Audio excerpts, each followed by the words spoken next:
거룩하신 팔이 우리를 항상 붙드실 것을 소망하며 다 함께 손뼉치며 찬양하겠습니다. 고난의 영혼 편이신 곳과 풍랑이 너도 안전한 복음 폭풍까지도 다스리시는 주의 영원한 팔을 지혜 주의 영원하신 팔 함께 하사 항상 나를 붙드시니 어느 곳에 가든지 요동하지 않음은 주의 팔을 의지함이라. 세상 친구들 나를 버려도 예수는 함께 동행함으로 주의 은혜가 충만하리니 주의 영원한 팔을 지혜 주의 영원하신 팔 함께 항상 나를 붙드시니 어느 곳에 가든지 요동하지 않음은 주의 팔을 의지한. 나의 믿음이 연약해져도 미리에 귀한 은혜 주시며 위태할 때도 안보하시는 주의 영원한 팔을 지혜 주의 영원하신 팔 함께 항상 나를 붙드시니 어느 곳에 가든지 요동하지 않음은 주의 팔을 의지함이라. 능치 못한 것 주께 없으니 나의 인생을 주께 맡기면 나의 모든 짐 대신 지시는 주의 영원한 팔을 지혜 주의 영원하신 팔 함께 항상 나를 붙드시니 어느 곳에 가든지 요동하지 않음은 주의 팔을 의지함이. 주의 영원하신 팔 함께 하사 주의 영원하신 팔 함께 하사 항상 나를 붙드시니 어느 곳에 가든지 요동하지 않음은 주의 팔을 의지. 우리 두 손 들고 고백하겠습니다. 주의 영원하신 팔 주의 영원하신 팔 함께 하사 항상 나를 붙드시니 어느 곳에 가든지 요동하지 않음은 주의 팔을 의지함이라. 아멘. 참회의 고백을 드리겠습니다. 거룩하신 하나님, 예수 그리스도의 보혈로 거듭나게 하시고 하나님의 자녀로 살아갈 수 있게 하신 것 감사드립니다. 하지만 저희들의 삶은 세상 가운데 거하였습니다. 우리 마음에 하나님의 마음을 품기보다는 세상의 욕심과 제약을 두며 살아왔습니다. 지금 이 시간에도 인색한 마음과 완악한 마음을 가지고 주님 앞에 나왔습니다. 이 시간 하나님의 인자하심을 바라보며 나아갈 때 우리 안에 정결의 영을 허락하여 주시옵소서. 이제는 하나님과 나만이 아는 죄를 겸손히 침묵 가운데 고백하는 참회의 기도를 드리겠습니다.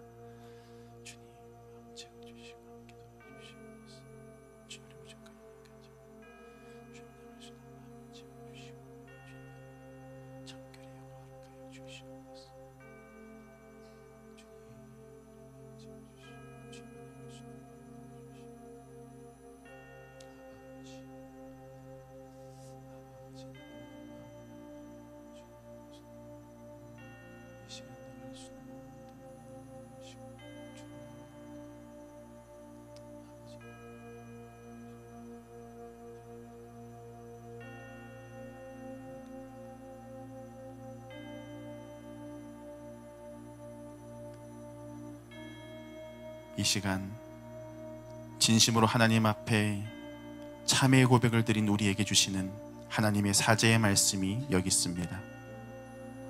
겸손한 자는 먹고 배부를 것이며 여호와를 찾는 자는 그를 찬송할 것이라. 너희 마음은 영원히 살지어다. 우리에게 주신 말씀에 의지하여 모든 죄가 깨끗이 사해졌음을 예수님의 이름으로 선언합니다. 우리 이 시간 모두 자리에 앉으셔서 하나님의 임재를 사모하며 함께 고백하겠습니다. 하늘의 문을 여소서, 이곳을 주목하소서.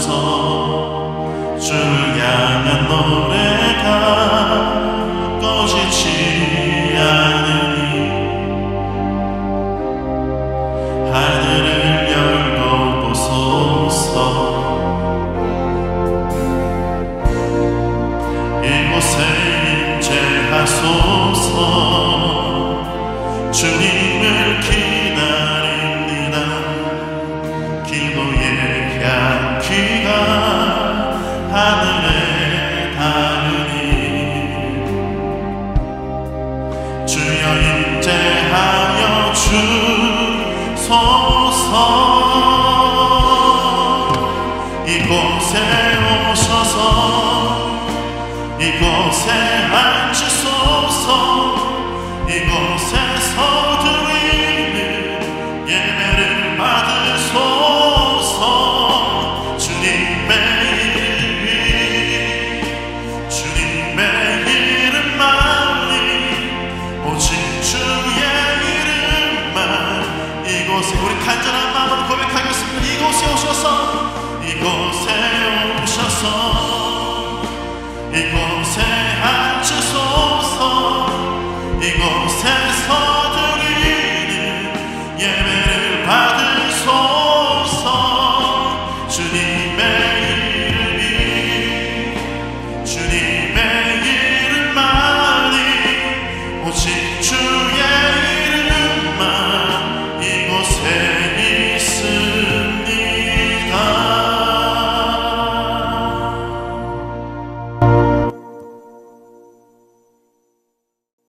할렐루야. 하나님 앞에 나오신 여러분 모두를 축복합니다. 오늘 우리에게 주시는 하나님의 생명의 말씀은 구약성경 사무엘상 22장 1절, 2절 두 절의 말씀입니다. 우리 모두 앞을 보시고 한 목소리로 함께 봉독합니다.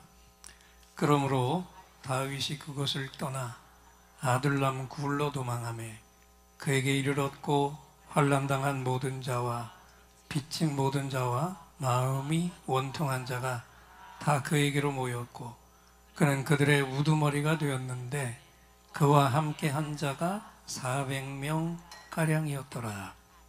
아멘. 말씀 받기 전에 오늘은 옆에 앉은 분을 똑똑히 보고 이렇게 인사하겠습니다. 변화시키세요.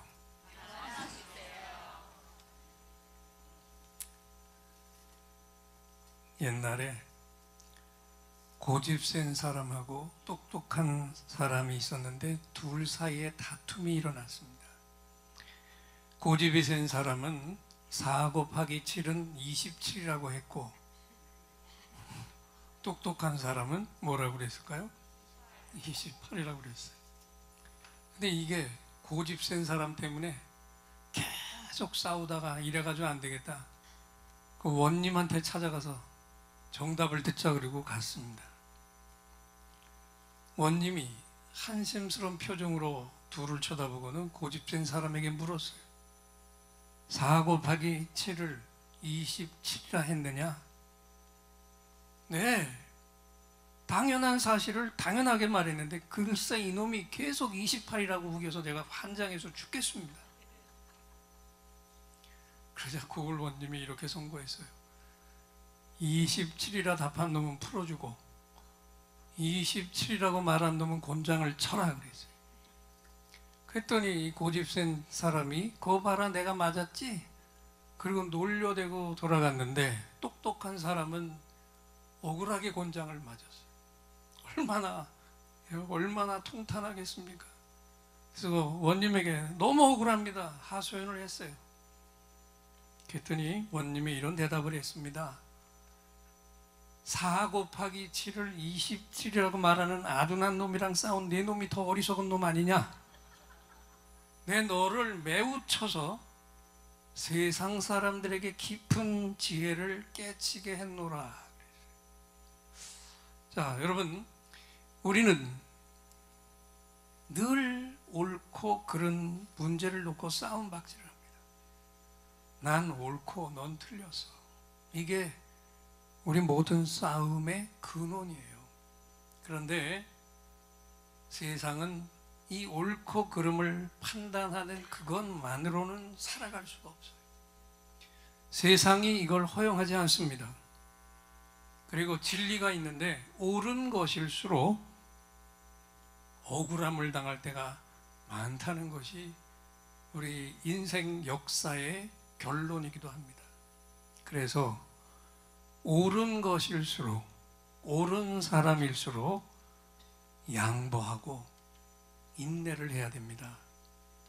아멘. 오늘 본문을 보시면요, 바로 이 진리를 우리에게 아주 정확하게 보여주고 있는 역사의 실화입니다. 오늘 말씀은 2절밖에 읽지 않았지만 이것이 다윗이 누군가를 이해하는데 아주 중요한 키가 되는 규절이고요.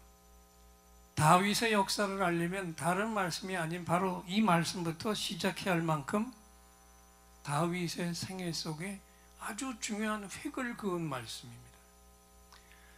오늘 말씀을 기점으로 다윗의 모든 믿음이 형성되고 인격이 세워지고 그의 삶이 형성되었다라고 말해도 과언이 아니에요. 그래서 다시 한번 이 말씀을 읽도록 하겠습니다. 사무엘상 22장 1절 2절입니다. 그러므로 다윗이 그것을 떠나 아둘람 굴로 도망하매, 저기 빠진 구절 제가 읽어드릴게요. 그 형제와 아비의 온 집이 듣고는 그리로 내려가서 그에게 이를 얻고 환난당한, 거기서 좀 같이 읽으세요. 환난당한 모든 자와 빚진 자와 마음이 원통한 자가 다 그에게로 모였고 그는 그 장관이 되었는데 그와 함께한 자가 400명가량이었더라. 여러분, 우리는 다 자기가 인정받으려고 하는 욕구에 사로잡혀 있습니다. 내가 옳다고요. 그런데 이것이 신약시대의 고린도 교회를 보니까요, 성령님이 아주 충만한, 은사가 충만하게 넘치고 있던 고린도 교회 안에 성경을 보면 뭐라고 되어 있습니까? 4개의 분파가 있어서 다퉜습니다. 나는 바울파다. 난 아볼로파다. 나는 베드로파다.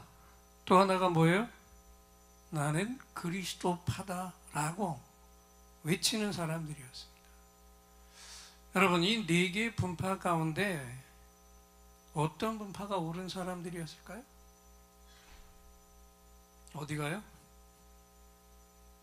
이번엔 무조건 다 마지막 걸 찍어도 안 됩니다. 4 분파가 다 아니거든요. 잘못된 거거든요. 한번 설명을 할 테니까 들어보세요. 바울파는 어떤 사람이냐면 첫 세례를 바울 사도에게 받은 사람들이었어요. 그래서 누가 뭐래도 나를 봐라, 나는 바울 사도에게 직접 세례받았어. 그리고 바울이 지금 최고 영적 지도자 아니냐? 난 여기 속했다 주장했습니다. 아볼로파는요, 아볼로는 철학과 설교가 아주 뛰어난 사람입니다. 그래서 이 아볼로를 따르는 사람들이 외모와 언변이 별로인 바울보다도 인물도 출중하죠. 설교도 잘하는 이 뛰어난 아볼로를 지지하면서 우리는 여기 속한 사람들이다 이렇게 얘기했어요. 베드로파는 어떤 사람들일까요?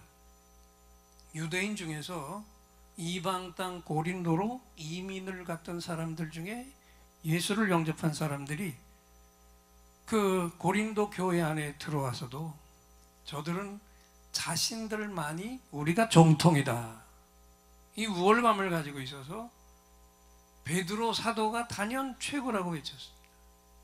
그럴 수밖에요. 주님의 최고 제자고 당시 예루살렘 교회 수장이었으니까 그 베드로를 지지하면서 나는 베드로에게 속했다고 외쳤습니다. 그리스도파는요, 뭐니 해도 이 땅에 오신 하나님, 성자 하나님 예수 그리스도만 우리는 따라간다. 그러니 너희와는 확실하게 우리는 차별된 사람이다. 이걸 외쳤습니다. 이 정도 얘기하면 왜 이 네 파가 다 하나도 옳은 사람들이 없는지 감이 좀 오십니까? 문제가 뭘까요? 한결같이 자기들만이 최고고 원조고 우리는 너희들과는 확연하게 구별됐다는 그리스도의 한 몸 된 교회 안에서 타자를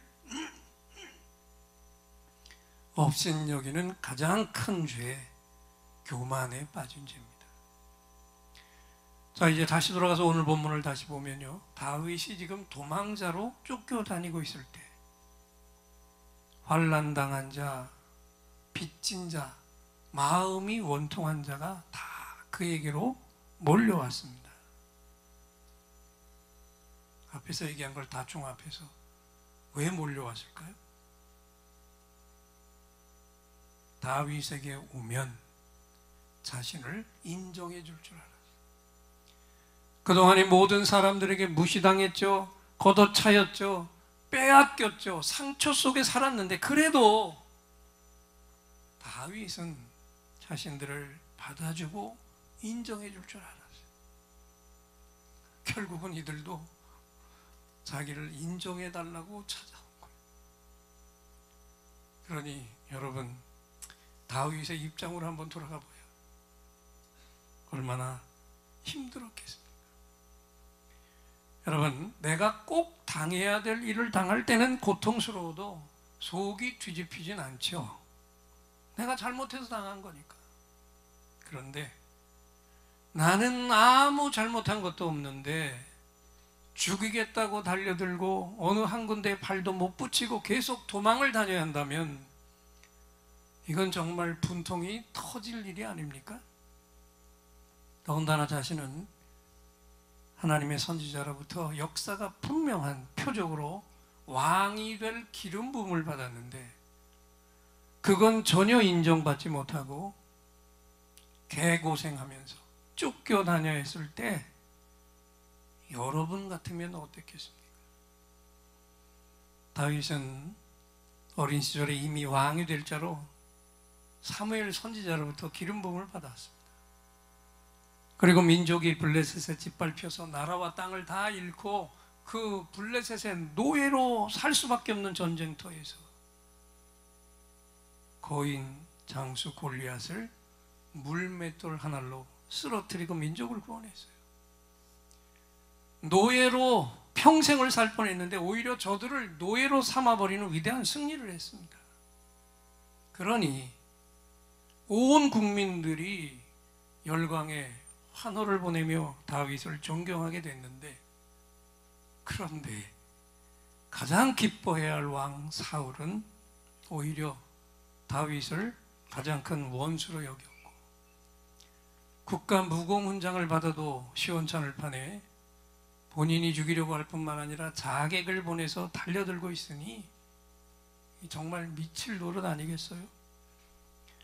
그냥 팽개쳐만 둬도 억울할 텐데 날마다 거할 곳을 옮겨다니며 목숨 때문에 도망을 다녀야 했다고요. 그런데 이렇게 한몸 추스리기도 힘들고 지쳐서 널브러져 있는 그 순간에 400명이나 몰려왔는데 이게 다 문제 아들만 몰려왔어요. 여러분, 이게 기뻐할 일인가요? 환장할 일인가요? 얼마나 기가 막혔을까요?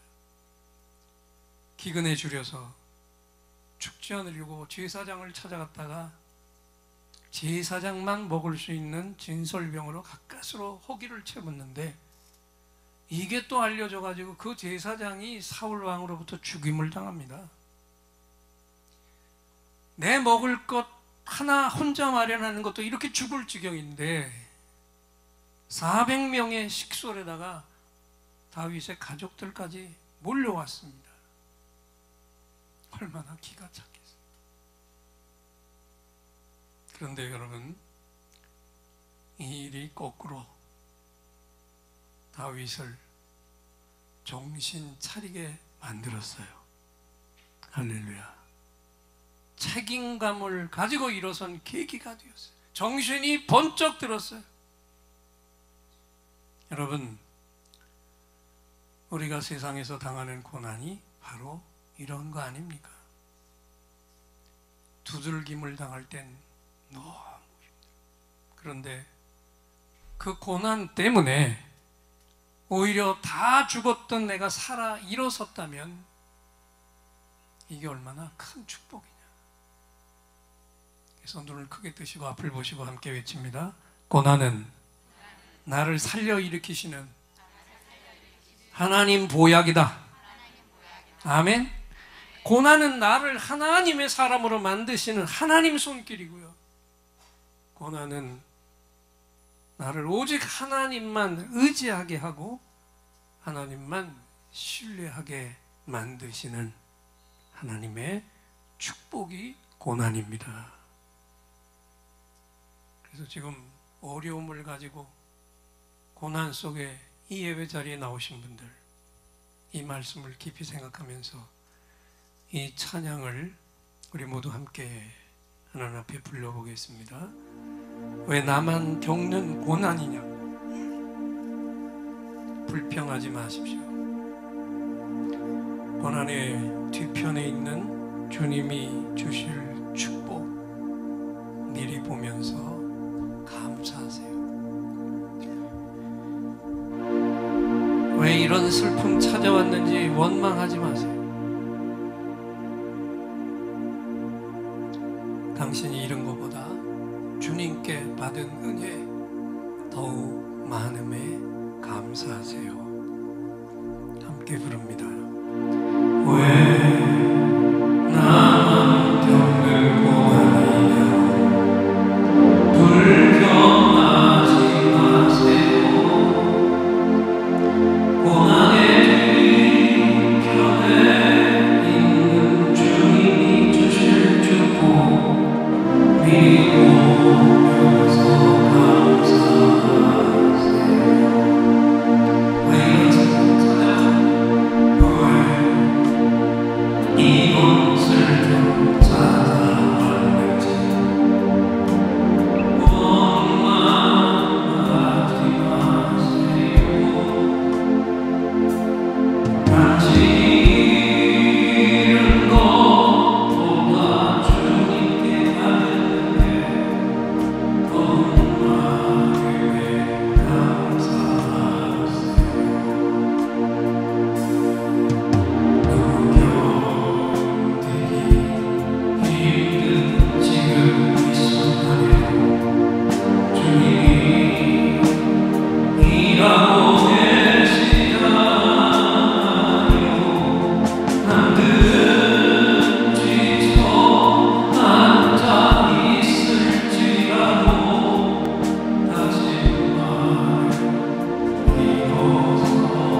오늘 이번에는요, 좀 하나님 편에서 하나님 시각으로 좀 바라보자고요. 왜 하나님이 이런 시련을 다윗에게 주셨을까요? 다윗이 누굽니까? 하나님께서 이 온 땅의 모든 죄인들을 다 구원하기 위해서 쏘시개로 쓸 나라, 그 제사장 나라로 삼을 이스라엘의 왕이 될 제목입니다. 그것도 그냥 왕이 아니라 그 팔레스틴 땅 전체를 통일시켜서 가장 넓은 영토로 확장을 하고 이스라엘을 강력한 하나님 나라로 세워야 할 왕 중의 왕이었습니다. 전쟁도 수없이 치러내면서 승리해야 할 왕이었고, 백성들도 철저하게 섬겨야 할 제목이었습니다. 여러분, 그러니 이게 하루아침에 만들어질 일입니까? 하루 이틀에 될 일이냐고요.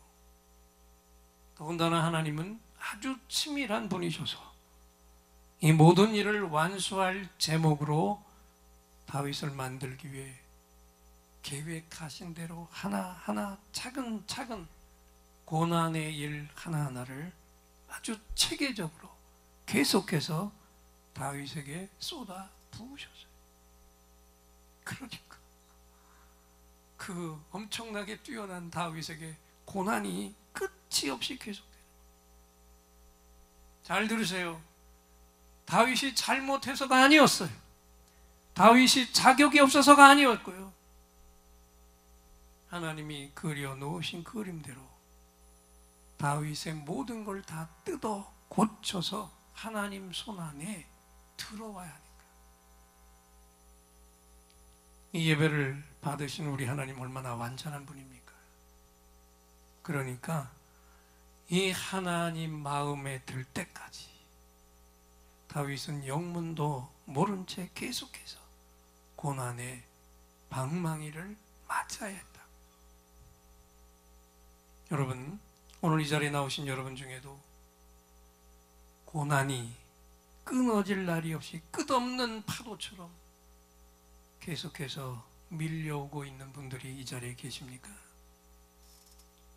그렇다면 오늘 이 말씀을 들으면서 이 깨달음을 얻으시기 바랍니다. 하나님께서 나를 적어도 다윗과 같은 일꾼으로 쓰시려고 훈련시키시는구나. 할렐루야. 이 깨달음을 오늘 이 말씀 속에서 좀 얻으시기 바랍니다. 계속해서 하나님은 다윗을 낮아지게 하셨어요. 여기 몰려와 있는 400명의 불량배들은요, 다 살던 곳에서 무시당하고 인간 대우도 못 받고 온갖 착취를 당하며 씻을 수 없는 상처를 지닌 채 몰려온 사람들입니다. 그런 사람이 한 명만 있어도 힘들 텐데 그런 골칫 덩어리들이 400명이나 됐습니다.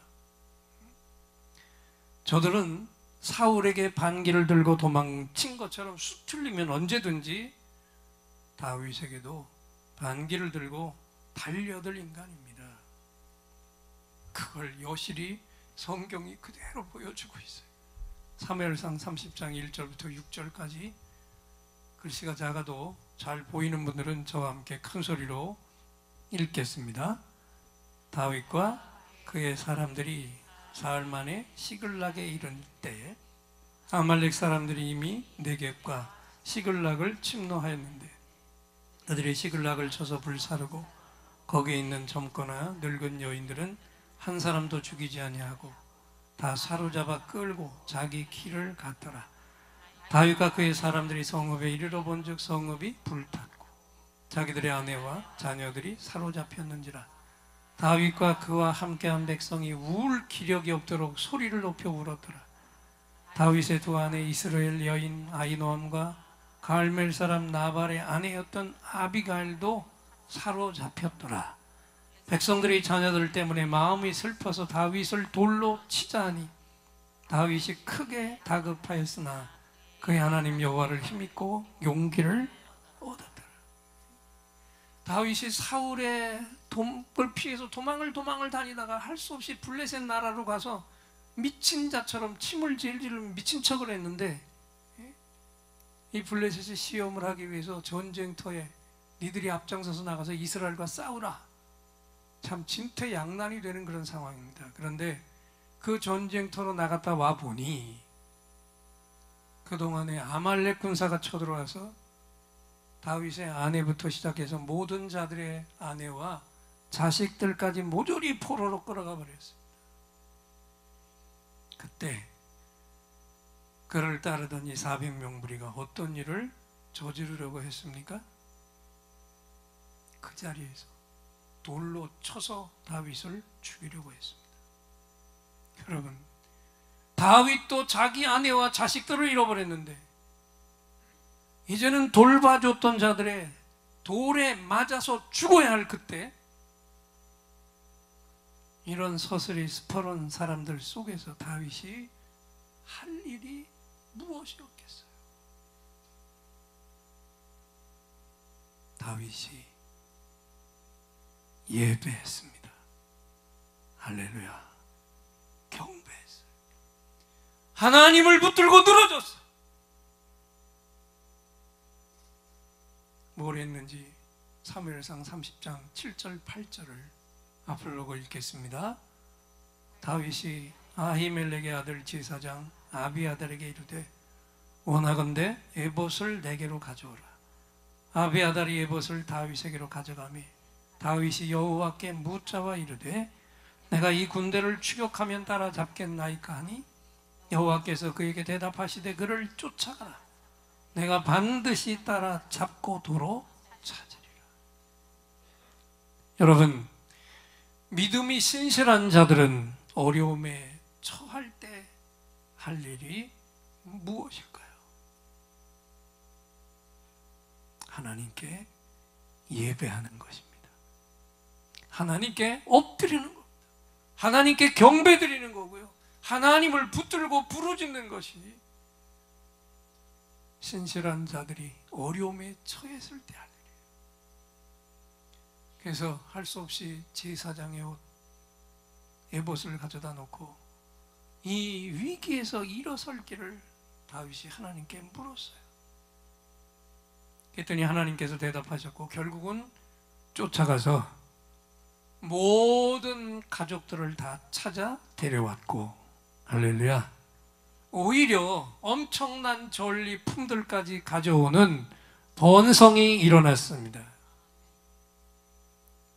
고난의 끝에는 이런 축복이 찾아옵니다. 그러나 여러분, 다윗의 한순간순간이 얼마나 여기까지 오기가 힘들었겠어요. 순간순간 다윗은 살얼음판을 걸어갑니다. 그러다 보니까 하나님만 바라보면서 다윗은 그 광야에서 끝없이 울었어요. 그때 그 울면서 부른 시편의 찬송들이 즐비하게 있는데 그 찬양들이 다 기막힌 경배의 찬송이었습니다. 말씀이 좀 길지만 제가 읽어드리겠습니다. 시편 56편 1절로 9절까지 말씀입니다. 하나님이여 내게 은혜를 베푸소서. 사람이 나를 삼키려고 종일 치며 압제하나이다. 내 원수가 종일 나를 삼키려 하며 나를 교만하게 치는 자들이 많사오니 내가 두려워하는 날에는 내가 주를 의지하리이다. 내가 하나님을 의지하고 그 말씀을 찬송하올지라. 내가 하나님을 의지하였은즉 두려워하지 아니하리니 혈육을 가진 사람이 내게 어찌하리이까. 그들이 종일 내 말을 곡해하며 나를 치는 그들의 모든 생각은 사악이라. 그들이 내 생명을 엿보았던 것 같이 또 모여 숨어 내 발자취를 지켜보나이다. 그들이 악을 행하고야 안전하오리이까. 하나님이여 분노하사 뭇 백성을 낮추소서. 이 다음 구절은 함께 읽겠습니다. 나의 유리함을 주께서 기수하소서. 나의 눈물을 주의 병에 담으소서. 이것이 주의 책에 기록되지 아니하였나이까. 내가 아뢰는 날에 내 원수들이 물러가리니 이것으로 하나님이 내 편이심을 내가 아나이다. 내가 하나님을 의지하여 그의 말씀을 찬송하며 여호와를 의지하여 그의 말씀을 찬송하며 오죽 눈물을 많이 흘렸으며 하나님, 내가 또 돌아다니고 있는 것을 세고 계시지 않았습니까? 내가 흘린 그 눈물을 하나님의 병에 담아주세요. 내가 아리는 그날에 내 원수들이 물러갈 것이며 이것으로 하나님이 내 편이심을 내가 알겠습니다. 내가 오늘도 하나님을 의지해서 하나님의 말씀을 찬송하며 나아갑니다. 여러분, 얼마나 원통했으면 누구도 씻어줄 수 없는 그 안타까움 속에서 내 눈물을 하나님 눈물병에 담아달라고 부르짖었겠어요. 오늘 이 자리에 앉아있는 여러분 중에도 내 눈물을 하나님 눈물병에 담아주세요. 이 말씀이 지금 정통으로 가슴을 때리며 은혜로 다가오는 분들이 이 자리에 계시죠. 기억하십시오. 그동안 내가 말없이 때로는 통곡하며 흘렸던 모든 눈물을 하나님께서 하나님 병에 담아 놓으셨습니다. 아멘. 이것만 우리가 알아도 얼마나 큰 위로가 돼요. 그뿐입니까? 다윗이 그 부르짖으며 찬송한 그 광야의 황량한 땅도 성경을 보십시오. 하나님의 성소가 되었고 하나님의 거룩한 처소가 되는 기적이 일어났습니다. 할렐루야. 우리 시편 63편 1절부터 4절까지 함께 읽겠습니다. 하나님이요 주는 나의 하나님이시라.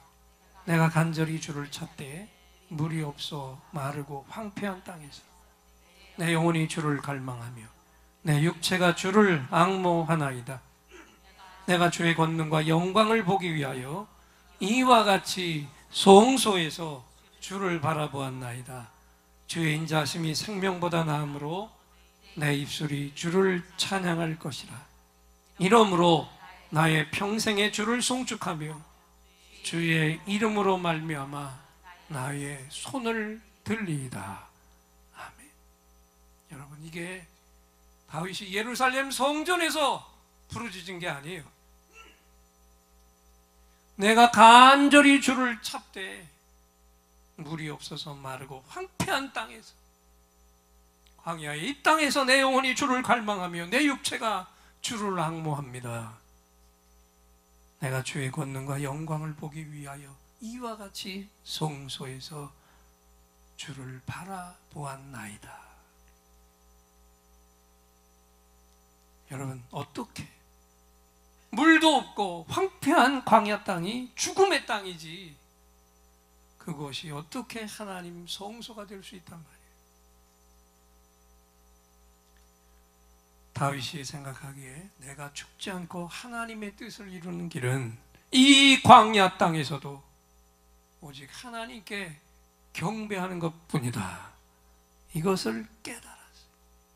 그래서 그 믿음을 붙들고 하나님께 엎드렸더니 그 황량한 땅에 하나님이 찾아오셔서 다윗과 함께 하셨습니다.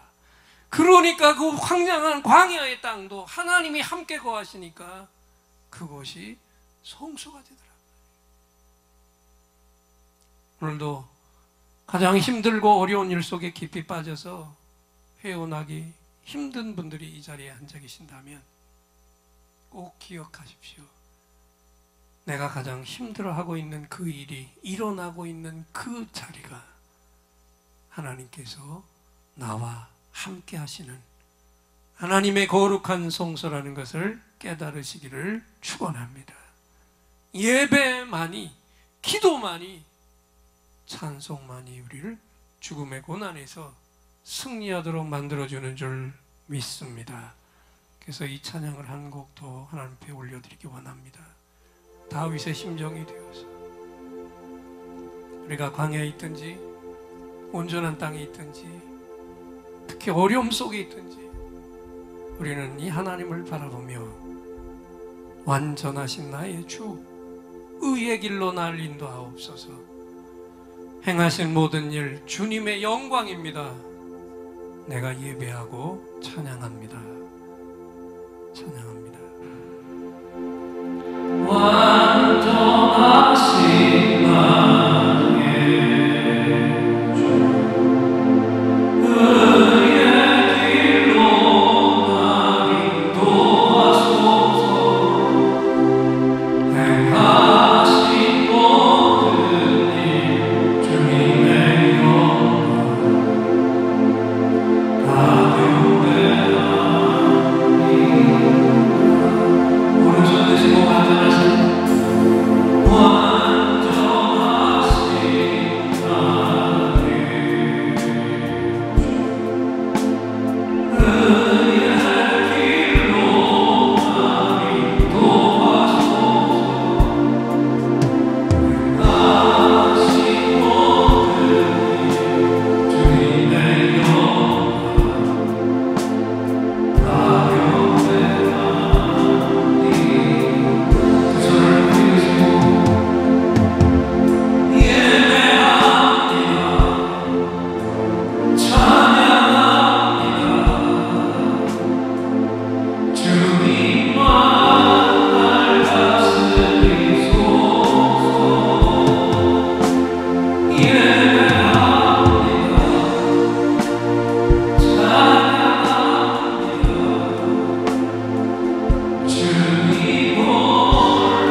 다윗은 하나님의 질서에 철저하게 순종했습니다.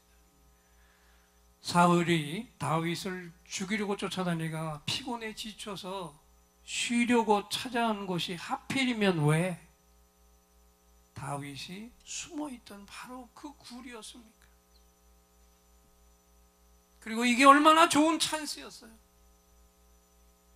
말도 안 되는 미움으로 자신을 죽이려고 하는 철천지 원수가 단번에 그 목숨 끊어버리고 자유할 수 있는 그곳으로 찾아 들어와서 널브러져 있는데, 그것도 2번씩이나. 성경은 뭐라고 얘기합니까? 다윗이 그 기회를 다 내버렸다. 옆에서 따르던 무리들이 저 원수 빨리 죽이고 당신이 왕이 되지 않습니까? 달려드는 자들을 향해서 다윗이 뭐라고 대답했어요? 사무엘상 26장 7절로 11절을 함께 읽어보겠습니다.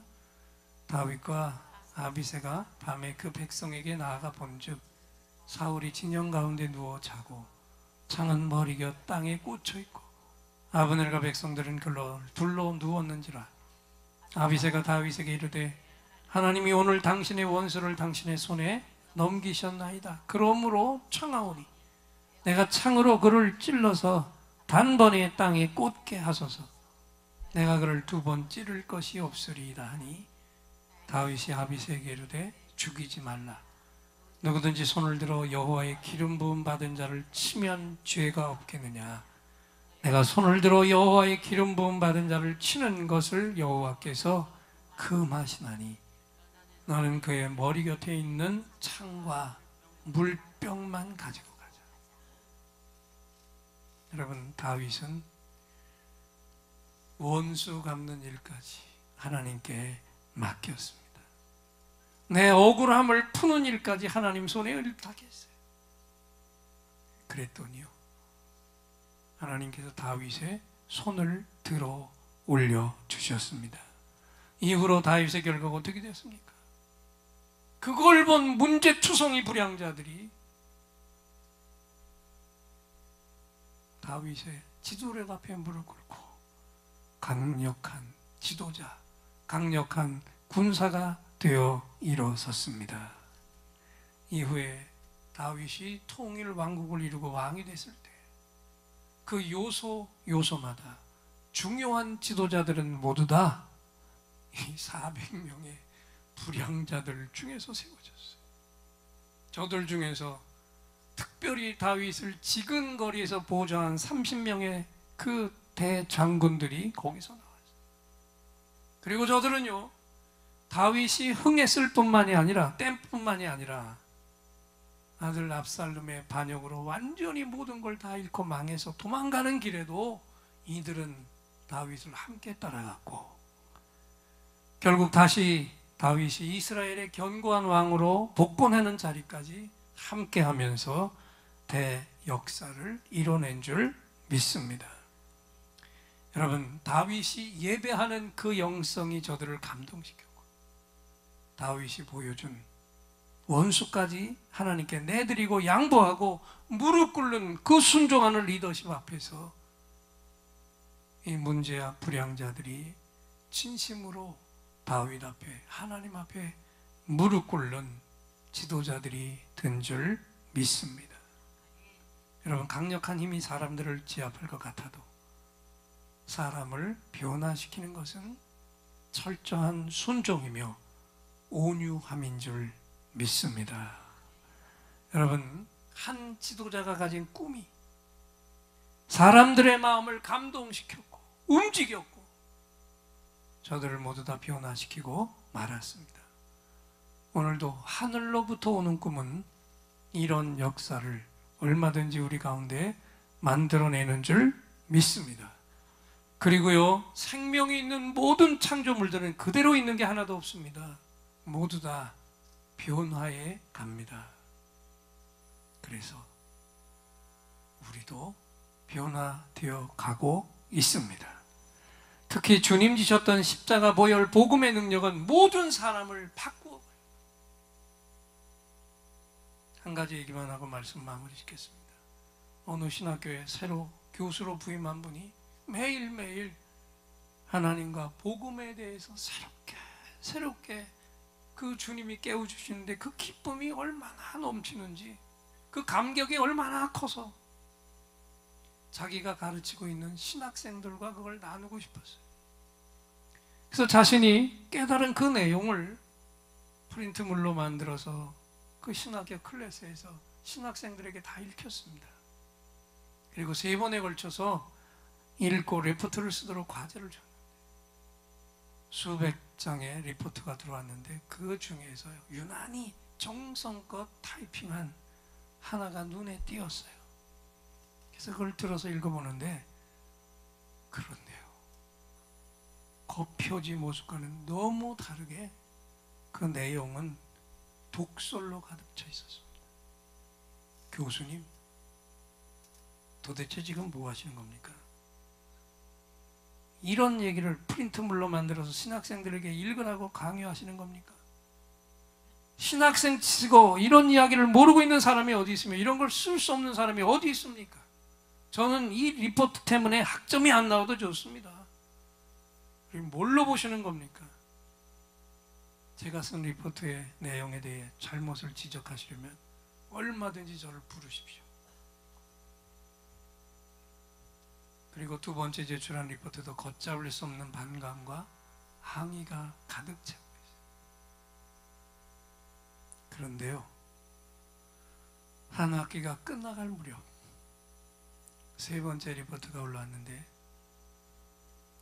그 표지를 넘기던 교수가 깜짝 놀라고 말았어요. 앞의 내용과는 전혀 다르네요. 아, 내가 왜 이럴까? 두 번의 과제물을 자신 있게 썼는데 나는 지금 무릎을 꿇고 있다. 교수님, 저는 누구입니까? 혼란이 일어나고 있습니다. 내가 지금까지 알고 있던 기독교는 이런 것이 아니었습니다. 저는 지금 피가 뚝뚝 떨어지고 있는 십자가 그 아래에 서 있습니다. 살아오면서 내가 이렇게 초라하게 느껴지기는 처음입니다. 견딜 수 없는 내 신앙의 경박함 앞에서 저는 지금 울고 있습니다. 주님, 저는 정말 구원받은 자입니까? 여러분, 신학교에 들어가서 끝없이 신학을 공부하고 있었지만, 성경을 읽고 있었지만, 이 신학생은 그때야 주님을 만나, 그때야 십자가를 체험했고, 과거 신앙의 틀이 완전히 무너지는 새 경험을 한 줄 믿습니다. 그리고 그제서야 주님 십자가 보혈에 피 묻은 손으로 그 거룩한 리포트를 써간 거예요. 여러분, 모든 사람은 주님의 때가 되면 이렇게 변화합니다. 여기 남편들이 교회 나오는데 예배는 드리는데 변화가 없어서 고민하는 아내분들 걱정하지 마세요. 그분의 때가 되면 다 변화합니다.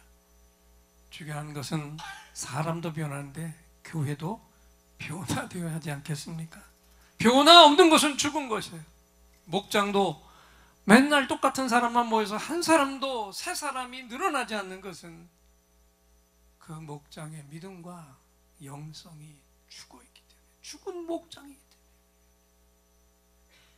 우리 목장들을 다 돌아보시고 목원들이 그 주일에 받은 말씀으로 모일 때마다 도전을 받고 모일 때마다 주님이 주시는 치유를 경험하면서 우리의 목장들 안에 새로운 영혼들이 계속해서 늘어나는 생명의 목장이 되어야 할 것입니다. 그렇게 되시기를 축원합니다. 그러려면 우리 모두가 다 평신도 목자가 되어야 돼요. 이제 여러분 옆 사람을 보시고 이렇게 말씀해 주세요. 예인교회 좋은 교회입니다. 예인교회 살아있는 교회입니다. 예인교회 주님이 기뻐하시는 교회입니다. 아멘. 이 고백대로 우리 예인교회는 담임 목회자가 하나님으로부터 받은 전 교인이 평신도 목자가 되는 비전과 꿈이 이루어져야 할 줄 믿습니다. 열심히 함께하면서 그 꿈을 이뤄나시기를 주님의 이름으로 축원합니다. 오늘 우리 하나님께서 변화를 일으키라 이 말씀을 우리를 향해 선포해 주셨습니다. 우리 모두 예인들의 감사합니다 할렐루야 박수로 하나님께 영광 올려드립니다. 감사합니다 할렐루야. 이제 우리 또다시 하늘로부터 특별한 선물이 임하시는 시간이죠. 이 자리에 나오실 때 긴급히 응답받을 기도 제목을 갖고 온 분들과 깊은 상처의 치유가 필요한 분은 두 손을 가슴에 얹으시고, 몸에 질병이 있는 분은 그 질병이 있는 부분에 손을 얹어주세요. 이 종이 여러분의 응답과 치유를 위해 하나님을 향해 간절한 찬양을 올려드리고 하나님이 주시는 응답을 확신의 찬양으로 선포할 때 이 시간에 최고의 치유, 최고의 응답이 선물로 부어질 것입니다. 믿음의 손을 얹으세요.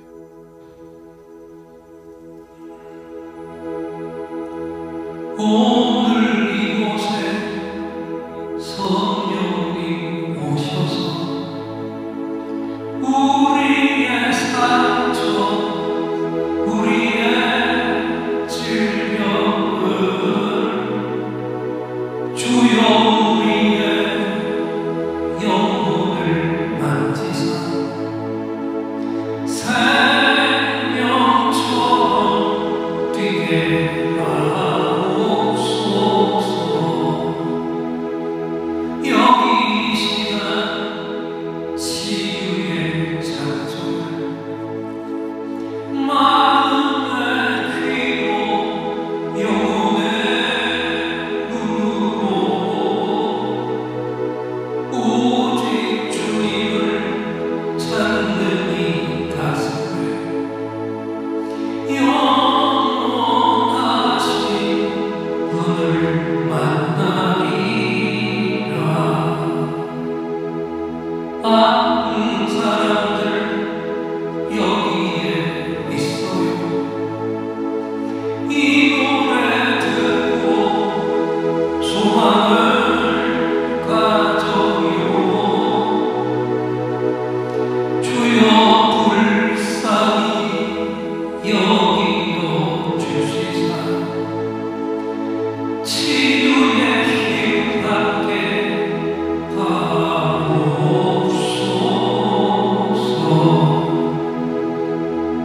내가 너에게 치유를 주노라.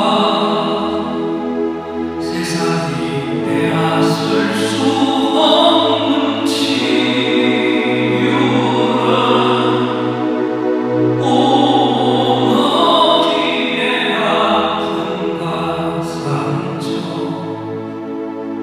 하늘의 빛으로 치료하여 주노라.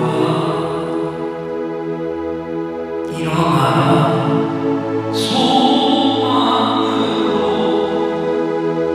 일어나라 예수를 믿음으로 너의 믿음대로 되는 나라에서 하늘의 문이 열려 모든 병이 사라지네. 하늘의 문이 열려 모든 문제 응답되네. 예수 안에서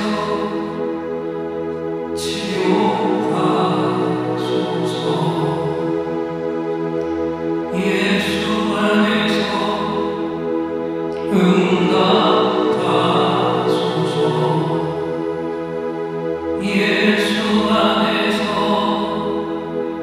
살게 하소서. 예수 안에서 일으키소서.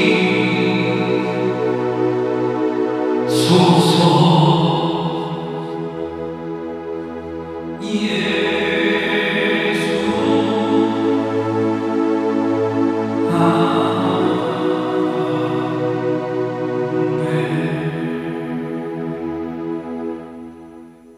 내가 채찍에 맞음으로 너희가 나음을 입었도다.